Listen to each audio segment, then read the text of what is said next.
Yeah, so welcome everyone to week 6 of prayers and meditations by the Mother. And today we have two prayers, January 8, 1914 and January 11, 1914. So I think Jishnu ji may be joining in another 10 minutes or so. He would join a bit late. So in the meantime, we'll start sharing whatever reflections we have on the prayer. And anyone who is sharing the first could just read out the prayer once, that would be nice, and then share the reflections.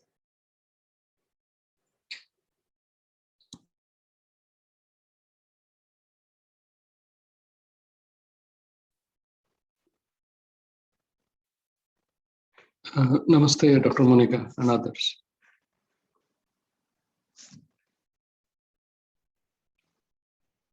Hello.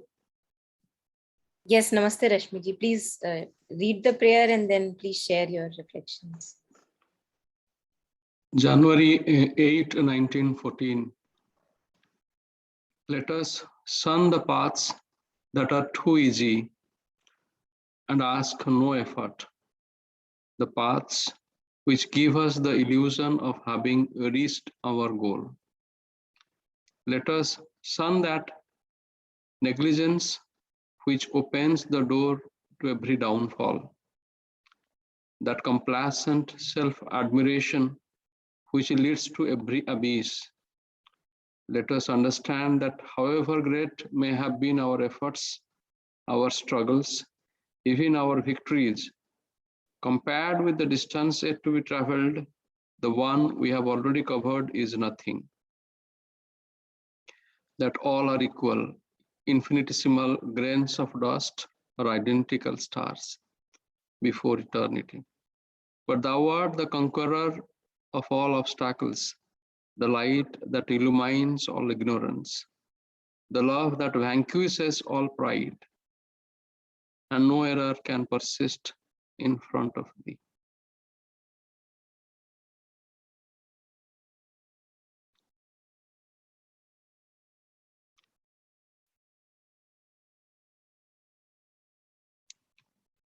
What I understand here is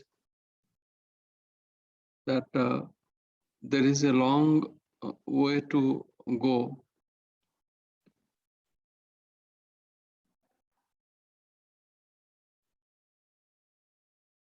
And whatever the efforts we have been putting, the struggles that we are facing, even our victories, compared to what we have to go, what we have covered is nothing. Because both are same, whether it is we achieve the stars or they're all infinitesimal grains of dust, whether it is our identical stars, they are same before the eternity. So what actually we have to do, we must not have that illusion that whatever small we have achieved, we have reached our goal. So that illusion we must leave. And at times we become complacent, we become negligent. After achieving something very little, but we become very negligent and also become complacent that we have achieved so much. Self-admiration, we go for the self-admiration. So Mother is saying that it leads to next moment we have a fall on our nose. So we must shun that negligence, shun that complacence, and we have to continue going forward, continue putting our efforts. And Mother has also shown us the way. She is saying that if we turn all the time to the divine, completely tethered ourselves to the divine, then we will conquer all the obstacles. Because divine is the light which will illumine our ignorance. He is the love which will vanquish our pride. So we have to stick to him or her and continue our journey on the path. That is my take. Beautiful. Yeah. Thank you so much, Rashmiji. Yes.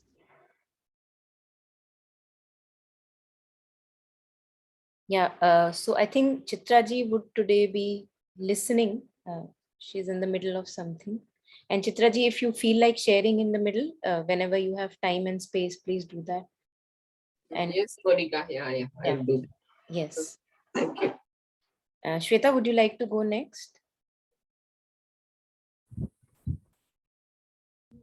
Actually, Rashmi ji has explained it so well, and all I can say is that when I read this prayer, I just understood everything. It gave me a lot of comfort, and it eased my state of being.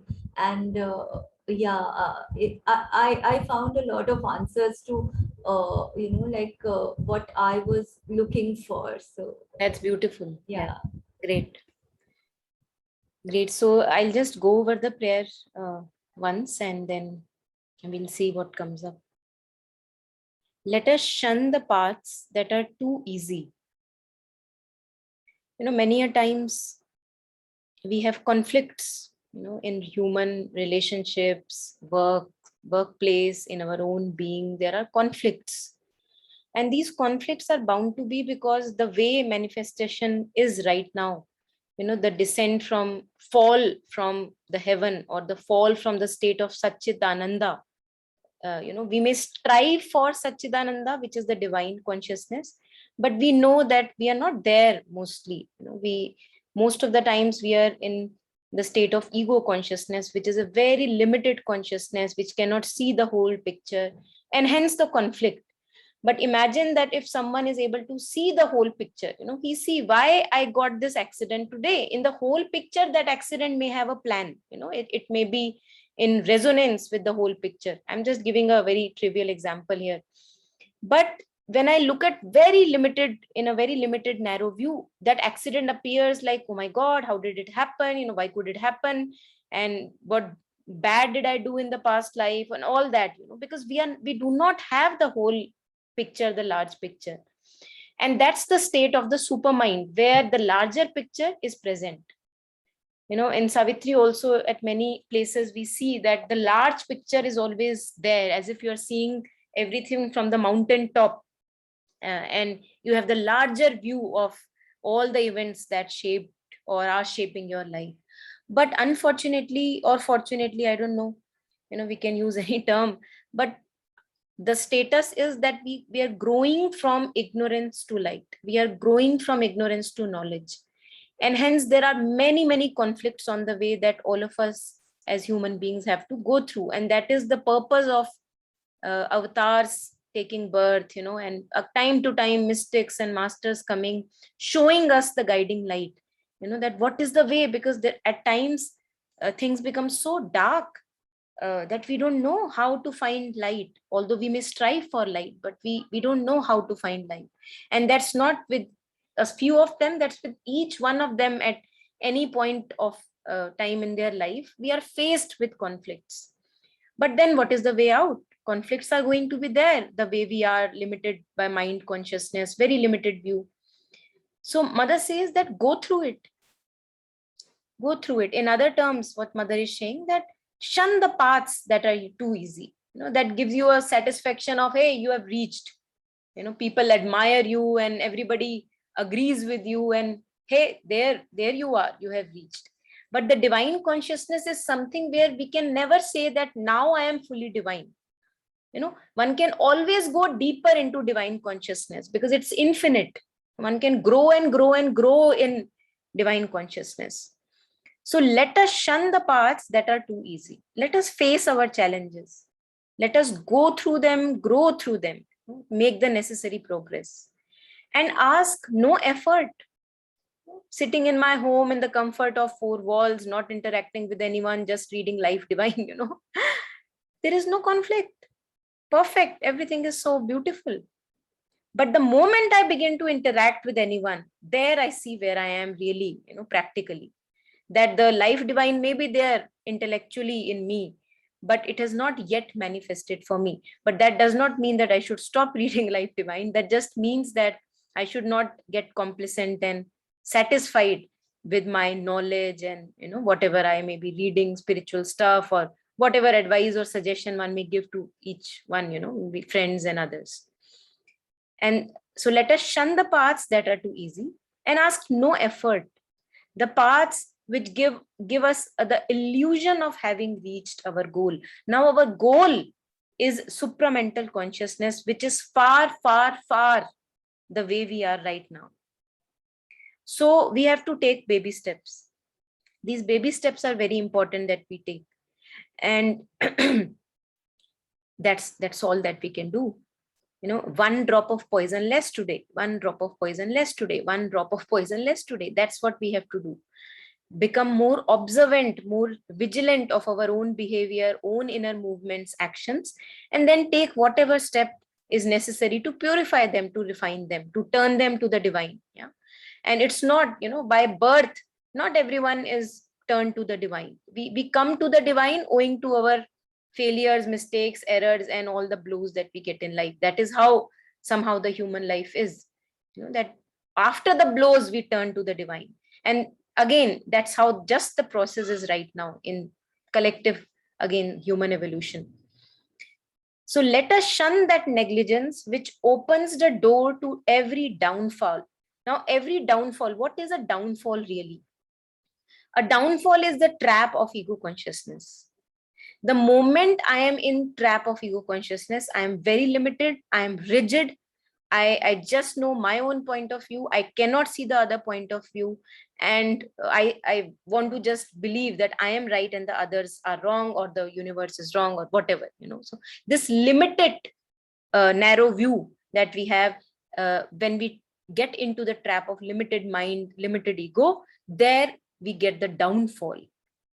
And there are moments in our life where we are supple, we are open, we are unattached, and we are not demanding, we are not expecting, free also, so there is a freedom, there is no expectation, there is just a beingness that is there. And one knows that one is open and plastic and open to receive, open to give, that openness is there. But when we are negligent, when we think I am the right one, and I must not listen or be receptive to whatever maybe the others may be saying, or anything that universe has to tell me, then we become negligent, we become too satisfied with ourselves. Let us shun that negligence which opens the door to every downfall. And there I go into the trap of ego again, there I go into the trap of ego again. And this ego is so amazing that it does not go away so easily. And the thing is that it will stay as long as we require it. As long as we do not turn wholly to the divine consciousness in each movement of our being, as Rashmiji was sharing, turning to the divine consciousness, turning to the divine for every need, every thought and feeling is turned to the divine. Not easy, easier said than done, but that's where the hope is. That's where the hope is. So even when I am dealing with a person, can I look at the person as if the person is a manifestation of the divine? And what is the divine wanting me to take any action, or the progress that I need to make from there? That self-complacent self-admiration which leads to every abyss. So the moment I get too satisfied with my progress, there comes a downfall. Some or the other we get this blow. And these blows are blessing in disguise. These are blessings, blessing packet. Mother used to give these blessing packets. So I think that these are our blessing packets, these blows that we get, because they just show, they ground us again and again. They make us more humble, more kind.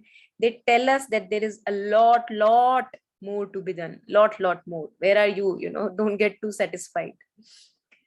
Let us understand that however great may have been our efforts, our struggle, each human being, just look at your own story. Each one of us has a story. The stories are full of pain by the time we are old enough. story have their a fair amount of struggles and traumas and tragedies, each for each one of us. No, none of us has a happy, contented life. So no matter how much effort I have put so far, no matter how many struggles I may have gone so far, even our victories, little baby victories that we may have, compared with the distance yet to be traveled, they are nothing. They are nothing at all. And many a times on this path, my past becomes a big load on my head, that see, what have I done in the past? And that becomes my identity. So that becomes my ego. Look, I have walked so many countries, I have done so many marathons, so that we carry that as a burden on our head. That becomes my identity. So whenever I introduce myself, what would I say? This is what I have done in the past 10 years. So my identity is again limited to that image that I am forming in my head. Again, a part of ego consciousness. Compared with the distance yet to be traveled. Now the distance, imagine the distance. If you read about the supermental consciousness, the life divine, Mother and Sri Aurobindo talk about it. So seems like, yes, it's beautiful to read about it and see what is possible for each one of us. But looking at our present state, we see that we are not anywhere close to the supramental consciousness. So what is the need to get satisfied? Why am I so blabbering so much about my achievements? What really is an achievement? Now that doesn't mean that I say that, oh my God, I have done nothing and, become even excessively modest, but in a neutral kind of a balance, like, samata, as we say, equanimity, that never get too excited by the baby step or not to get too drained by the mistake that you make. Just keep on progressing, like take it easy, take it in your stride. The one we have already covered is nothing in front of the distance that is yet to be traveled, and that all are equal. Now imagine that from here to the divine consciousness, there is this infinite steps wala ladder, infinite steps that doesn't end anywhere. Now, if a person is, say, ahead of me 10 steps on the ladder, and another person is 10 steps below me, now the ladder is infinite. It is going to infinity. Can we say that that person is further close and that person is a little behind? Because in the magnanimity of distance, we are all equals. But when we look at a very limited part of the ladder, then we see, oh my God, you are ahead of me, I am 10 steps behind you, and then we compare, we compare each other's path or journey or progress. So here Mother says that all are equal. The way, look at the way, it's so infinite, the way that we have to travel. In front of that, if we have the larger view, we are all equals. All are equal. Infinitesimal grains of dust. Again and again, prayers and meditations, Mother talks about herself that who am I? I am a veritable zero in this world. And it is just dust. It will become stardust after some time.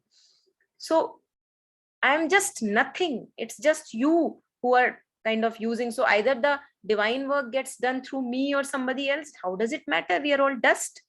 So that is the humility with which Mother shares, the existence of us bodily creatures.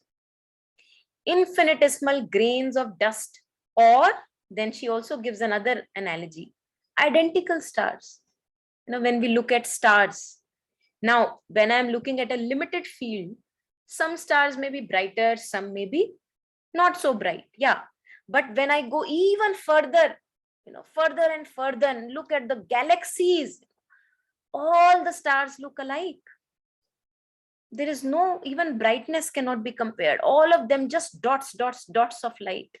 So each one of us have light to spread. We all have divine light. And there is no point to compare, since we are all identical stars. Each one may be unique and yet identical before eternity. So in the magnanimity of events, look at galaxies and galaxies, and look at one dot, this earth. In the magnanimity, we are nothing but identical stars. So what's the need of boasting or self-satisfaction or saying that I have reached. But thou art the conqueror of all obstacles, the light that illumines all ignorance. So the moment, in any moment when I am troubled by a burden, and there are burdens as human beings, we have our own burdens that we need to resolve or go through take as a raw material on this path to divine consciousness. Mother says, you are the conqueror of all obstacles. So in that one moment when I turn to the divine consciousness and distract myself, almost usually we are always looking at the burden that I have, challenge that I have. In that very moment, if I can shift my consciousness, turn to the divine, offer the burden to the divine, show light to that burden, the light that illumines all ignorance. First of all, I have to know that I am ignorant. If I know that I know how this problem is to be solved, then there is no point turning to the divine. And that's where, it helps us when at many times in our life we become so helpless that I don't know which way to go. I don't know. I can't find the solution to this issue. There we become receptive. And there we become open. There I understand that, yes, I am ignorant. And hence I want to have greater light, light which is beyond my limited mind and sense perception. You are the light that illumines all ignorance, the love that vanquishes all pride, this false pride that may time to time develop in us, saying that I am enough and I know what to do with my life and what to do in my relations or workplace. I know the best. I know the best. And there I go into the failure on abyss, and there I know that, yes, I don't know. So realization of, yes, I don't know. I think that's such a beautiful realization, that we really don't know. We have no clue of the larger picture of why things are the way they are. And in the process, we really go through a lot of turmoil, not knowing, because the mind craves to know. The mind wants to know. But mind, remaining the mind that is physical mind, it cannot know. That's why the effort has to be put to traverse the ranges of mind. Mother and Sri Aurobindo have given the ranges of mind. Sri Aurobindo talks about turning to the higher mind, silencing your mind, higher mind, opening to the higher mind, opening to the illumined mind, opening to the intuitions, and not intuition like which comes in flashes and then goes away. Not like that. Living on the intuitive plane, that has the capacity of our mind, and then overmind and the supermind. So there are ranges of mind, but what we live in usually is the physical mind. It's the mind which I hear something and then I make sense of it. I read something and then I make sense of it, which turns by sense perceptions. That is a very limited field of mind. And that's where Sri Aurobindo again and again says that the mind has to go silent. The mind has to quieten its activities so that it becomes the receptacle of higher knowledge, higher light. That higher knowledge, intuitions can dawn. Give it some space. Give it some space in your mind. No, and in the moment I say I don't know, the mind falls silent. As long as I am trying to figure out things and resolve things by my own hit and trials, my mind remains crowded. But the moment I offer it to the divine consciousness, I don't know, immediately the mind turns silent. And we know how long that silence can stay, but we must strive to make it even longer and longer in our own capacities and degrees, wherever we can, make the silence grow longer in the mind, so that we can have direct guidance, direct illumination of truth. The love that vanquishes all pride, that false pride of satisfaction that I have done enough, I know enough, and no error can persist in front of thee. So we commit errors because we work from our limited mind, which knows very, very little, and we have not yet fully turned to the divine. So the more and more the turning to the divine consciousness happens, mind goes silent, We receive intuitions, we receive the guidance, we receive the knowings how to pave our way ahead. No error can persist. Then we follow the truth, then we follow the divine law. But having said that, in Savitri, there is also a line which comes to me at this point. Our errors are his steps on the way. So the supreme diplomat, again quoting Savitri, supreme diplomat makes every fall a means to a greater rise. So such is the design of creation, that even yet we stumble and we keep on stumbling. He makes sure that from the stumbles, we have a greater rise, one step ahead. We learned something, we progressed through that error. So our errors are his steps on the way. We must not think that, oh my God, I have committed a folly and I am the most unfit person and there is no hope for me, because that's another ego game and that we enter into.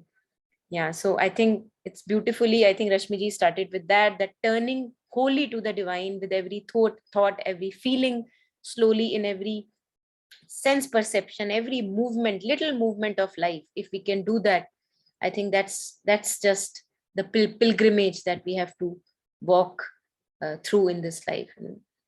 The daily pilgrimage, as if there is this long pilgrimage that we are all on, one by one, taking one baby step at a time. We are just going on and on joyfully. And whenever we go to a pilgrimage, we go joyfully because we are going to meet the divine. Tirth yatra jab karte hain, we are going to meet the divine. So even if there are obstacles on the way, we take it in our stride that yes, I want to do this, I want to go through this obstacle because I want to meet the divine. So let us travel on this path of pilgrimage. Yeah, so I'll just pause here and any reflections, if there are any more reflections. Jishuji, you have joined. If you want to share your reflections on this prayer, please. Thank you, Monica ji. Sorry, I could only join slightly late today, but I did not want to miss. So, first of all, when I read this prayer, I felt the immense humility which Mother and we have also seen Sri Aurobindo when they write about their own experiences. So many times I would see Mother would or Sri Aurobindo would say, I don't know, or I thought it is like this in his own experience or sadhana. I thought it is like this. I reached this milestone. But after doing it, I found that it is not so. I was wrong and I have to do further. And this is something which Sri Aurobindo is saying or Mother is saying. So when I read this, that came to our mind. Even we at times, I missed the earlier reflections which others shared, but at times we feel, right, we are in a secure position in sadhana or life or whichever way it is. Like, okay, I am mother's child, that feeling will be permanent or that state will be permanent. This joy which I'm experiencing at the moment in front of samadhi will remain with me as I go out in the world. We feel like that, but actually it does not happen. And that is what Mother is referring here. We feel that as if we have reached a state, but actually we have not. We have to make the effort. We have to keep that fire burning within us, to keep that fond memory, to keep that memory of that good experience or a higher state of consciousness, which Pavitra had written in his book on meditation, that it is not that you are experiencing different states of consciousness. You are experiencing your own deeper states of consciousness in meditation. And we may not at all level be able to tap into those levels in usual life. So we should keep our effort always, we should always make our continuous effort to reach those levels of consciousness. And also another thing I remembered, two things. One is Mother said that we should always act from the summit of our consciousness. And once we start acting in that manner, once we make that as a goal, we understand that how difficult it is. At this moment, I should have acted unselfishly, but I am acting selfishly. At this moment, I should have acted more courageously, but actually I am intellectualizing and choosing to be weak. I mean, justifying something about me, which she has also spoken about perfect sincerity, how to be sincere at every point of time. And another thing I remember I read, which mother said, effort gives joy. When we have an ideal before us, and actually when we make an effort to um, reach that ideal, that effort gives us tremendous joy. So that is what here she is alluding, that whatever level we have reached, whatever be our achievement, there is way further that we have to go. There, even to some extent, I remember children had asked mother, that mother, is supramental realization or supramental creation the end of the creation? Mother said, no. There is no end to creation. It is like an infinite frame, but you will not be able to imagine. Currently, the goal of the creation is supramental realization or supramental world. But beyond that, there will also be states. But currently, it is so far away. The supramental realization or manifestation is so far away. This she was talking to children in the 50s. That it's like a milestone which has been given for that, so that it's like a frame of a picture, of an infinite picture, so that you can imagine something. That would be my reflections on this prayer. Yeah, beautiful. Thank you so much for sharing, Jishnuji. Thank you. Yeah. Yeah, beautiful. Monica, you also shared very nicely, that let us shun the paths that are too easy and ask no effort. The paths which gives us the illusion of having reached our goal. Yes. When you explained it beautifully, and also you said, no, it is though there are obstacle and downfall, it is a joyful one. I wanted to say that, immediately you said, actually, yeah. That is a joyful path, actually. I feel like that. And Jishnuji, you also shared very nicely. Yeah, it's very beautiful. Yeah, thank you. Yeah, thank you, Chitraji. Yeah, yeah.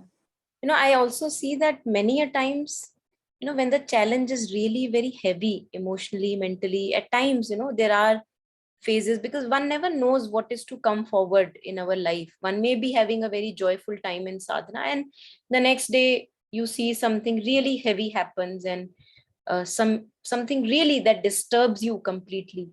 Now, in the middle of the crisis, many a times one is not able to remain joyful, and I feel that we must allow ourselves to cry at times, because I have seen myself, that many a times there are things that have happened where I could not maintain. I knew that this is happening for good. I could see the progress I had to make through those failures or mistakes or whatever, the challenges that were happening. But I could also see that there was something in me which was just like the strength was just at its border, one can say, that I cannot do this anymore. I cannot go beyond this anymore, the limited strength that one may, we have as a human being. And I could see that I could not maintain a joyful state. But the moment I reached a point in that crisis where there was a bit of a relief, there, in that silence of relief, I could see that, wow, what amazing divine comedy, first of all. And the other thing is that there was a gratitude that wells up in the being again and again from time to time, that thank God for these timely, reminders and blows, because these are the ones which keep us on this path going on and on and on. So yeah, just wanted to share that for me it has not been easy, especially in the middle of a very challenging crisis, which may have be emotionally, mentally upheaval kind of. For me, I have seen that I have not been able to maintain a cheerful, joyful state, although something in me knew that this is all for good, and yet I cry. So just wanted to make a confession there. Yeah. Yeah. Anything? Yeah, that is true. But after that, if you reflect upon it, that joy comes. Yes. When you cross that obstacle, Yeah. and you come out, then we realize, yeah, this path is not easy. We have to face, because few days back when I faced some situation, Yeah. I wanted to escape. Same thing I feel. I really wanted to run away from. Yeah. I clearly hear the voice from me. No, escape brings not the victory. Yeah. Yes, I stayed Beautiful. there. Yeah, then I gained the strength also by Mother's grace to face the situation. Beautiful. Yeah, that Yeah. is the thing. Yeah. Great. Thank you for selecting this prayer. I don't know, it Yeah, I suits think me very well now. Yeah. all the prayers are really Yeah. apt. Yeah. Yeah, Thank you. thank you. Yeah. Great. So if there's anything more, please share, else we go through the next prayer.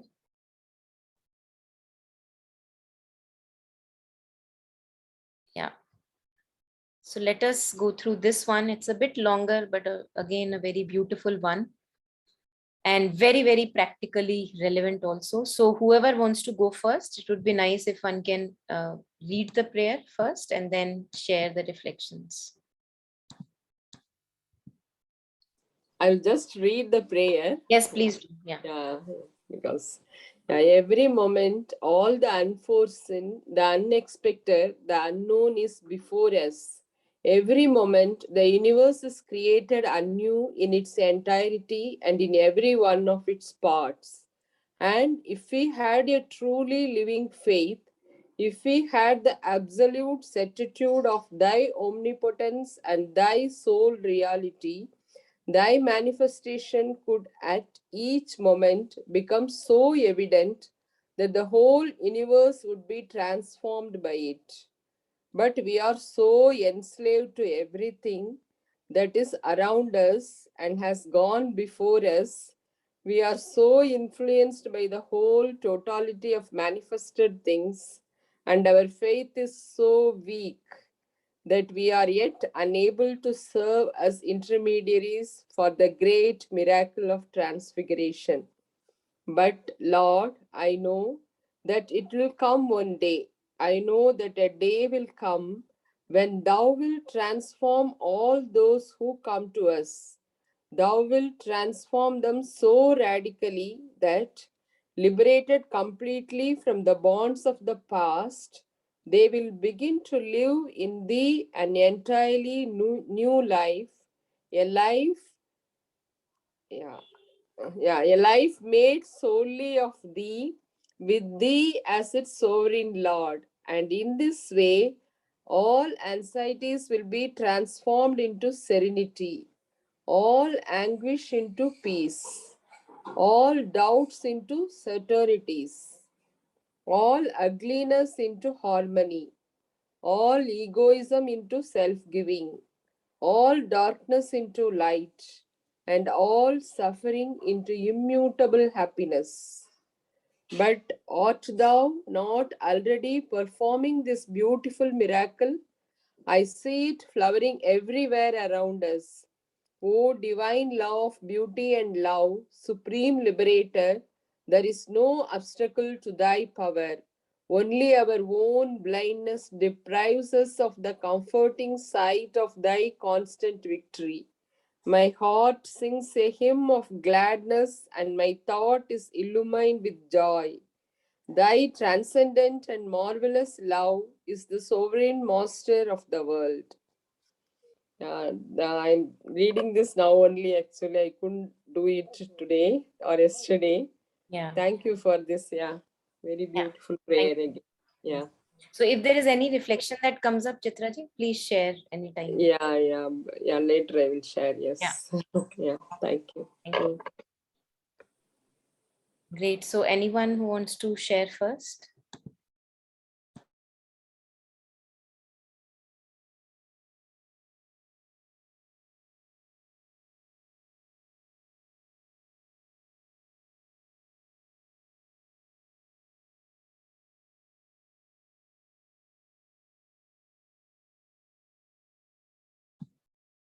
Yeah, Jishnuji, you want to go first this time in case you are ready?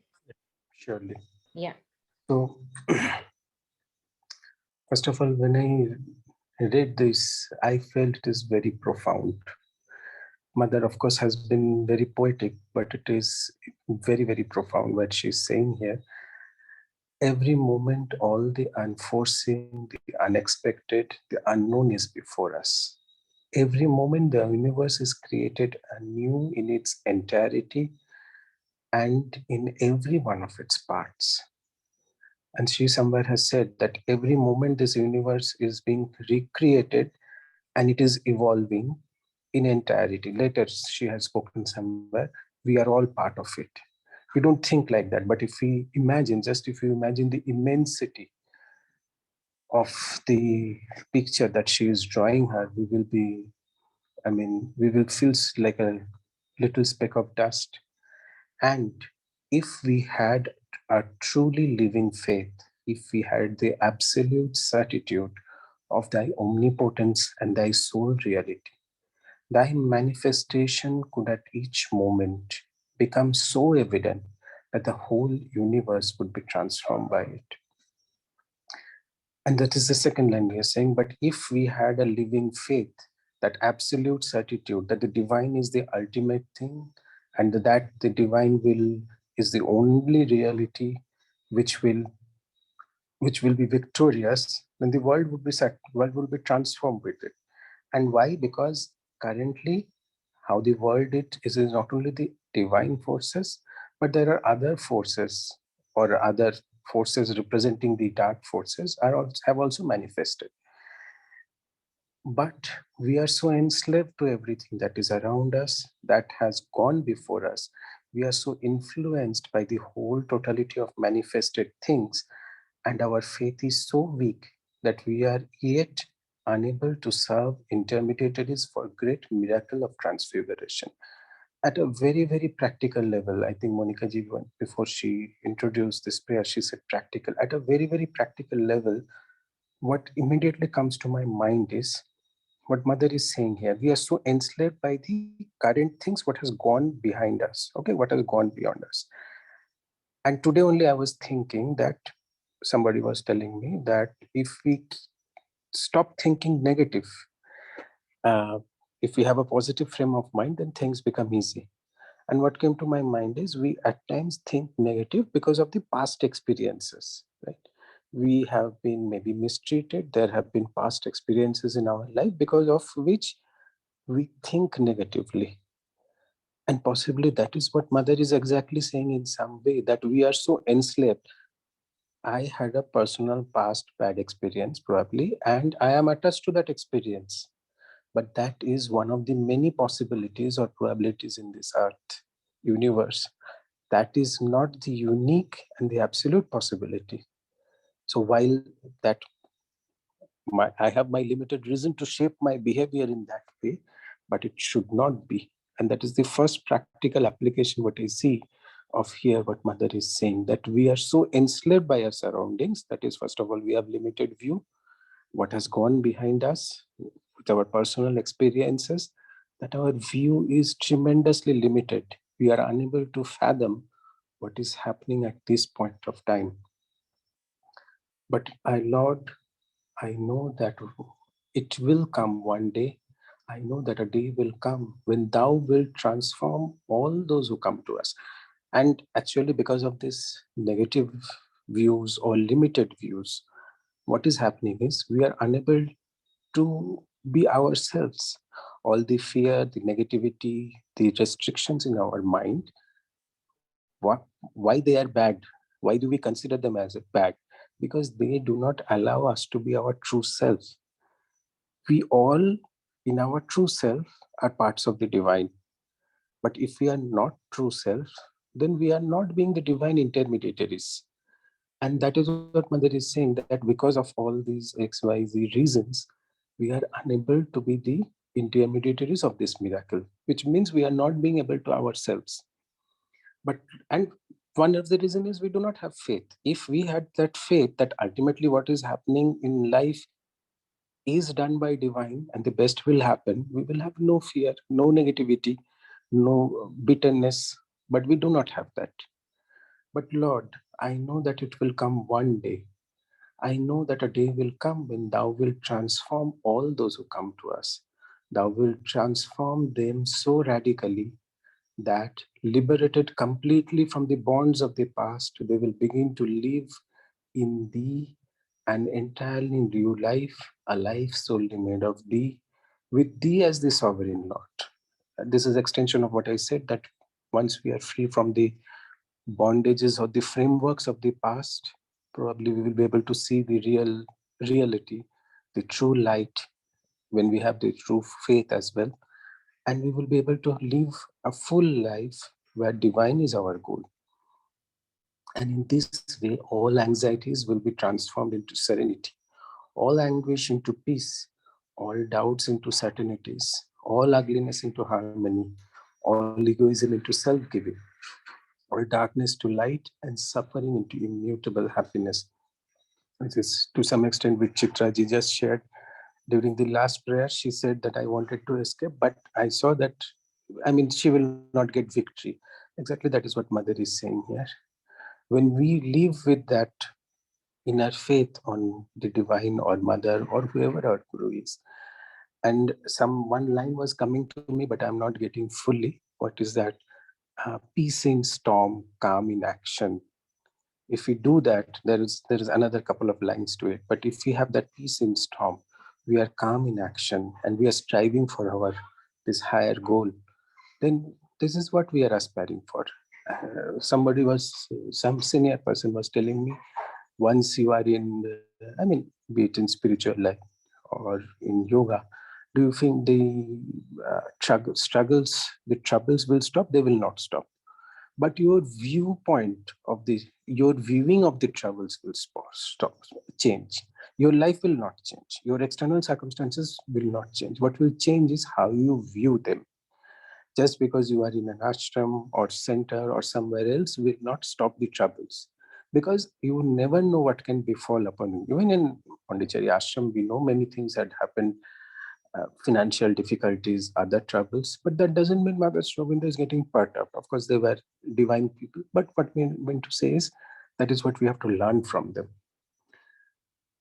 But art thou not already performing these beautiful miracles? I see it flowering everywhere around us. O divine law of beauty and love, supreme liberator, there is no obstacle to thy power. And I think there is something very secret here. The divine law of beauty and love, beauty and harmony and love, Mother is saying, is the ultimate transforming power. When Vivekananda said, Ramakrishna Dev asked Vivekananda once that, I don't like you. I am not talking to you. There was a phase when Ramakrishna Dev was not talking to Vivekananda. And I said, I am not talking to you. Then why do you come? And Vivekananda said, because I love you. He said that, because I love you. And Ramakrishna Dev was very happy. And that is what draws us inwardly to Mother Shrobindo, to Guru, to other things, or to any career profession in real sense, is the love towards something. That love, and that love is the transforming power. That love shapes our life if we know how to love properly. And if that is this, we have read in lives of great men how they have overcome their obstacles because they had loved something, be it an ideal, let's say ideal of freedom like Nelson Mandela, or be it an scientific discovery, be it passion for writing. That love, if one can know how to love, that will be transforming. Only our own blindness deprives us of this comforting sight of thy constant victory. The divine is there helping us, but we are not able to see because we have a restricted view. My heart sings a hymn of gladness, and my thought is illumined with joy. Thy transcendent and marvelous love is the sovereign master of the world. If we can, instead of interpreting, just immerse in the beauty of these two lines, that my heart sings in the gladness and my thought of illumined with joy. Thy transcendent and marvelous love is the sovereign master of the world. We can just meditate on these two lines. So beautiful. That's all I have to share in this prayer.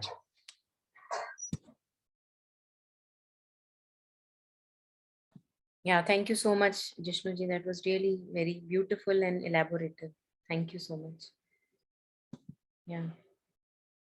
And it would be nice if you could share the story that you were sharing. If you find it anywhere on Google or internet, the story of Ramakrishna Paramahansa and Vivekananda. If you find any reference there, do share with me.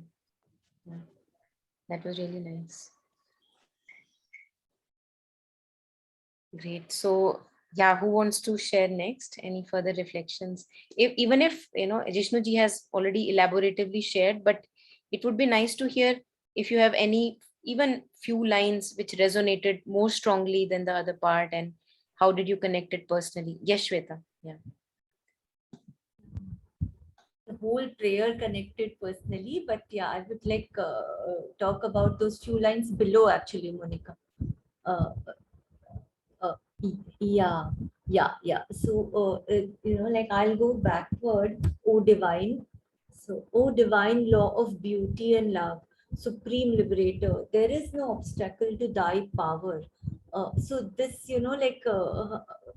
going further, only our own blindness deprives us of the comforting sight of thy constant victory. This is something that, I do feel, and this is so profound, and it's also I said I'll go backward because after reading these lines, and when I read the lines above that, but art thou not already performing this beautiful miracle? I see it flowering everywhere around us. So, I understand how I lose, my own, connection with this. I get blind, and then I am deprived of, the divine presence. And then this realization, I feel, oh my god, yes, this beautiful miracle is happening all the time. And this sacredness, in every day that you feel, be it like when you're sitting by yourself, you feel that sacred space. And when, if you take life moment by moment, just being aware, you definitely feel this flowering everywhere, this sacred relationship everywhere in everything. And then you just understand, but it is, moment by moment. When you just go through the day, then you just miss it. And then you yourself get it when you are, in the moment and with the divine. I think it is, not a conscious effort. When you are just in the moment and connected to yourself, this sacred flowering you see by default everywhere around you, so this is a realization that felt so real, and yet only, my own blindness deprives me of this comforting sight. Yeah, this made so much sense.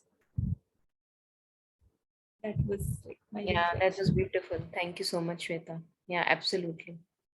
Very beautiful, Sweta. Really touched the heart, the way you explained. Yeah.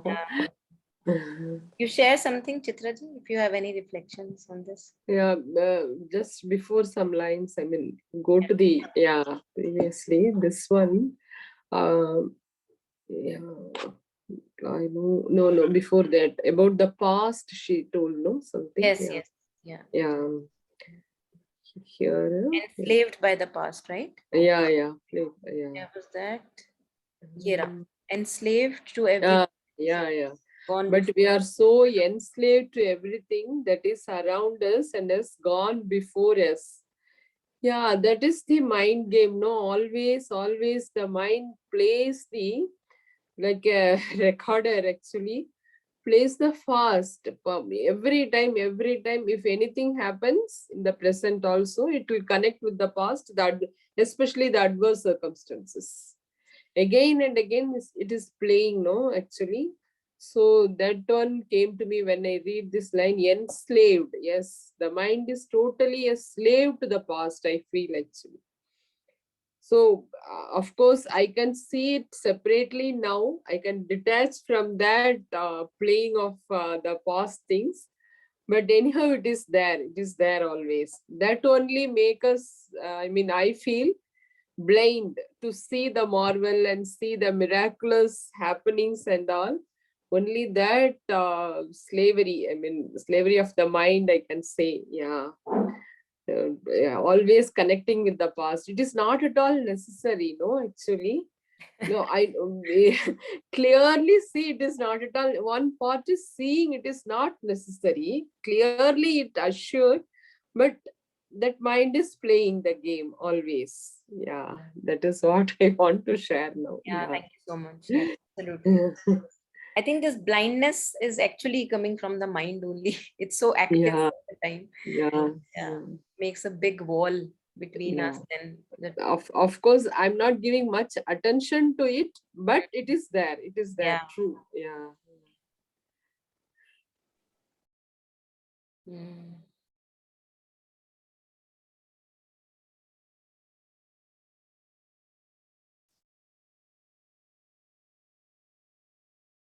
Yeah, there is one couplet by Kabir I am reminded of here. You know, he says, "Hirday mahi RC और मुख देखा नहीं जाए, मुख तो तब ही देखिए जब दिल की दुविधा जाए." So in English, it would mean that your true reflection lies in your heart, but you can't see it because there is dil ki duvidha, you know, there's so much haze and fog in your head and heart. मुख तो तभी देखिए जब दिल की दुविधा जाए. And the moment that haze and fogginess is not there, in an instant you are able to see your own reflection, you know, your true reflection in your heart. So I think that's what slowly life makes us do, you know, clarify our fogginess, silence our mind, open it and turn it to the divine more and more, so that it can serve as an intermediary, which Jishnuji was reflecting upon. Yeah, so Rashmiji, would you like to share something? Actually, Jishnuji has really elaborated wonderfully. Yeah. Is there So any one or two lines that you want to share? only two words that sticks to my mind is living faith. Living faith, yeah. Yeah. So I think that is the key. Mm. We have to keep that living faith in us, and we must keep that certitude inside that He is omnipotent, and He is the reality, the sole reality. He is. And if you have this living faith, then I think things will fall in line gradually. Yeah. Great. Thank you so much. And of course, yes, all of you told about this bond of the past. That is really really a thing that keeps us down. So we must let it go simply. It's like that. Yeah. Thank you. Yeah, thank you, Rashmiji. Great. So I think I'll just touch upon a few things which maybe did not get touched upon. Otherwise, I think everything has been shared and reflected upon very beautifully. So, you know, this new, I think this is so interesting. This every moment the universe is created anew in its entirety and in every one of its parts. Matlab, I'm amazing sentence, you know, and even if just like Jishnuji was sharing, you know, the last few lines, for each line is so beautiful for meditative reflection here. And uh, if we just start to reflect upon this newness of even in our body, at every moment cells are dying, born anew, cells are dying, born anew, and we think that I am the same one as I was yesterday, you know, tied to the past, as comes in this prayer again and again. So I think even if we begin to think that, can I be afresh, anew each moment? Can I do that?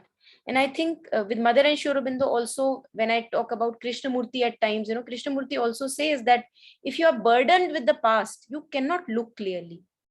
You cannot observe clearly. You cannot judge clearly. So can you just shrug off the past? Can the mind become instantly fresh, like born anew, nothing, no memory, no trace in one moment? And it requires a tremendous amount of intensity. Try to do it, and we will see that it requires tremendous amount of dedication and energy and effort, so that we are anew, afresh, the moment that we want to be. And it's not that it is not happening. This newness is happening, but since we are tied to the form of the body, we think that, oh my god, my body is the same, I look the same.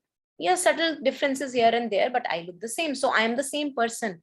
But we don't know the subtle realities that are there in our existence. And the moment we are able to see this newness happening, can I just be new? When we interact in our relationships, can I just interact with this person who I interacted with yesterday also, but can I just be afresh and new in this moment, as if I know nothing of the past? But easier said than done. I think it requires a lot of intensity and effort and dedication from our part to be afresh and anew each day, every moment. Yeah, and this living faith, I think Rashmi ji already shared about this living faith, a faith which is active and very proactive faith, which turns out to action. Yeah, shedding of the past, already discussed. Yeah, we are so influenced by the whole totality of manifested things, that which has gone before us, that which is supposedly coming in front today. We are so enslaved because the mind lives in sense perceptions. Whatever I am seeing, I am believing it. Whatever I am listening, I am interpreting it. Whatever I am touching, I am believing it to be true. And that becomes our enslavement, as if we cannot go beyond the senses at all.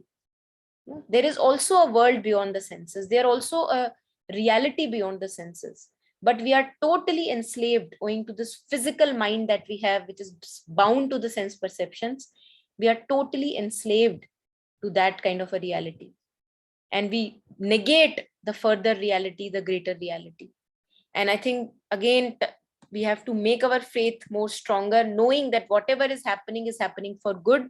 There is a purpose to each curve, each line that is there in our life. Each curve, each line has a purpose. And only then, having this faith, which is so active and living, can we be serving intermediaries for the great miracle of transfiguration. Yeah, and I think this is also very beautiful. Just wanted to reiterate here that the moment I am suffering, I think this paragraph here, the moment I am suffering, I can see that I am attached to either a person or a thought or a belief or a concept. And in one moment that I let go of that concept or the person or the attachment or anything and turn to the divine wholly, that I live for you, the mother or the divine. In that very shift, even if for a moment, suffering cannot be. So suffering exists only when I turn away my attention from the divine. And even when we are looking, so although we can never turn away our attention from the divine, but in our heads, when I'm in a relationship or talking with a person, I am actually not seeing the divine in that person. I'm looking at a very separate person and talking as a separate person. So there comes the separation, and ego lives and breeds on separation. And the mind, the limited mind that we have, it breeds on separation. So we don't have to dump the mind. We just have to silence the mind so that we become receptive to the higher grace and higher knowledge. Dumbness is not required. Receptivity is required. Silence is required. Because the mind is there for a reason. That is a purpose to the mind. Yeah, and the moment I turn to the divine, all anxieties, all worries will be transformed into serenity, all anguish into peace, all doubts into certainties, all ugliness into harmony. We see this happening with us. We see this happening. And that's another fact, that in another moment, I am back to the same trap again. That happens. We keep on moving like a pendulum. At times we are very in harmony, I'm giving wholly myself, and at other times I'm demanding and expecting, and then again in anguish and suffering. this pendulum-like movement happens from time to time.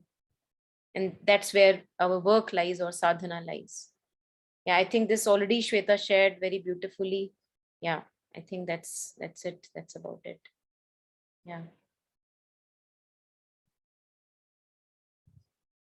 Great. So I think then we can end it here. If and not any further reflection, beautiful discussion and reflection. And we can just sleep over it and stay with mother's presence in our hearts with this, and yeah, do our little bit of effort in daily life. That's it. Thank you so much, everyone. Thank you for joining in, and thank you for sharing your beautiful reflections and questions and everything. Yeah. Thank you so much. Thank you. Thank you. Thank you, Thank you, everyone. Monica. Thank you. Thank you. Thanks, everyone. Yeah. Bye-bye. Bye. Bye.